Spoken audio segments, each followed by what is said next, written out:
नेहमी फिट राहायचं असेल तर या गोष्टींकडे अजिबात दुर्लक्ष करू नका. 1. सफरचंद खाल्ल्याने फुफ्फुसाचे कार्य सुधारते आणि फुफ्फुसाचा कर्करोग आणि दम्याचा धोका कमी करण्यासाठी देखील सफरचंद खूप फायदेशीर आहे. 2. आले फुफ्फुसांना अनेक रोगांपासून आरोग्यदायी फायदे देते. आले दम्याच्या रुग्णांमध्ये खूपच फायदेशीर ठरते. आले जाड कफ कमी करते आणि कफ बाहेर काढण्यास मदत करते. 3.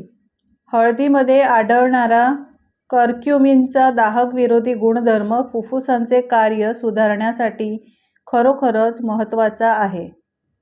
यासाठी हळदीचे सेवन तुम्ही नियमित करा. 4. डाळिंबाच्या सेवनामुळे देखील अस्थमा, फुफ्फुस यासारख्या विविध श्वसनाचे आजार कमी होतात. 5. दररोज फळं खाल्ल्याने सतत काहीतरी खाऊ वाटण्याची इच्छा होणार नाही. त्यामुळे शरीरात जाणाऱ्या अधिकच्या कॅलरीज देखील कमी होतात. यामुळे लठ्ठपणा होत नाही आणि हृदय निरोगी राहते. यासाठी नेहमी फळे खाल्लीच पाहिजे. 6. नारळाचे सेवन मर्यादितच करा, पण नारळ पाणी तुम्ही रोज घेऊ शकता. 7. क्रीमी सॉस आणि फ्राईड ब्रेडच्या वापराने केल्या गेलेल्या भाज्या कमी प्रमाणात खाल्ल्या पाहिजे. 8. फ्रोझन केलेल्या पदार्थात साखरेचा वापर करून खाणं कमी करा. तसेच कॅन ज्यूस ज्यामध्ये साखरेचा अधिक वापर केलेला असतो त्यामुळे त्याचे सेवन कमीत कमी करण्याचा प्रयत्न करा. 9. गव्हाच्या पिठाचं सेवन करा. त्यातून कोंडा वेगळा न करणे जास्त चांगले मानले जाते. कोंड्यासहित आहारात वापरलेल्या पिठाच्या पोळ्या या अधिक पौष्टिक असतात आणि यामुळे पोटाचे कार्य पचनक्रिया सुरळीत राखणाऱ्या ठरतात. 10. गव्हाच्या पिठाव्यतिरिक्त तुम्ही मिश्रित धान्यांचे पीठ देखील वापरू शकता, पण सफेद रिफाइंड पीठ चुकूनही वापरू नका. 11. आपणा सर्वांनाच ब्रेड खायला आवडतं, पण जितकं शक्य आहे तितकं सफेद ब्रेड न खाण्याचा प्रयत्न करा. ब्रेडसुद्धा मिश्रित धान्यांचाच खा. 12.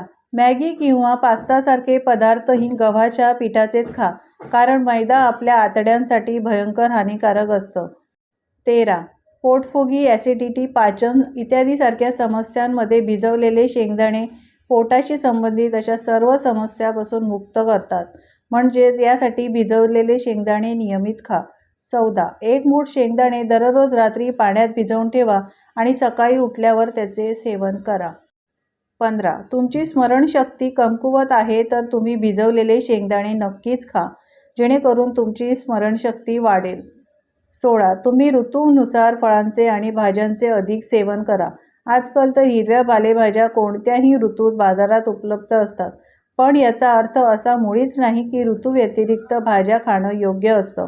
त्यामुळे हे माहीत असणं गरजेचं आहे की उन्हाळ्यात आणि हिवाळ्यात तुम्ही कोणत्या भाज्या खाव्यात. 17. उन्हाळ्यात तुम्ही फ्रोझन केलेल्या भाज्या किंवा फळे खाऊ शकता. अशा भाज्या खा ज्यांचा साठा कमीत कमी सोडियमचा वापर करून केलेला आहे. म्हणजेच सोडियम वापरलेल्या भाज्या जास्त प्रमाणात खाऊ नयेत. 18. शाकाहारामध्ये उसळी, डाळी, मोड आलेली धान्ये आणि मांसाहारामध्ये अंडी, चिकन, मांस यातून प्रथिने मिळतात. जोडीला पालेभाज्या, ताजी फळे यातून तंतुमय पदार्थ म्हणजेच फायबर घ्यावेत. ताजी फळे खाल्ल्यास व्हिटॅमिन सी भरपूर प्रमाणात असते.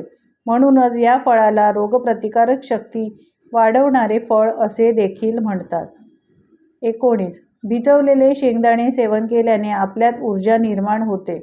याचा नियमित वापर केल्याने शारीरिक ऊर्जा टिकून राहते. यासाठी भिजवलेले शेंगदाणे नियमित खाणे शरीरासाठी खूप फायदेशीर आहे. 20. पपई यामध्ये व्हिटॅमिन ए भरपूर प्रमाणात असल्याने डोळ्यांच्या दृष्टीसाठी खूप फायदेशीर आहे. पपई हे फळ असे आहे जे पोट साफ करण्यासाठी देखील ओळखले जाते. पोट स्वच्छ राहिल्यास विष आणि इतर हानिकारक घटकही शरीरातून बाहेर पडतात.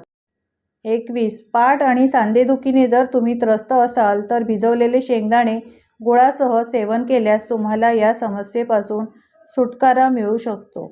तर मित्रमैत्रिणींनो आणि गृहिणींनो, कसे वाटले हे उपाय? नक्कीच आवडले असतील. तुम्ही हे उपाय फॉलो करा. तुम्हाला यापासून नक्कीच फायदा होईल. उपाय आवडले असतील तर लाईक करा आणि असेच नवीन उपाय आणि टिप्स पाहण्यासाठी चॅनलला सबस्क्राईब करा. धन्यवाद.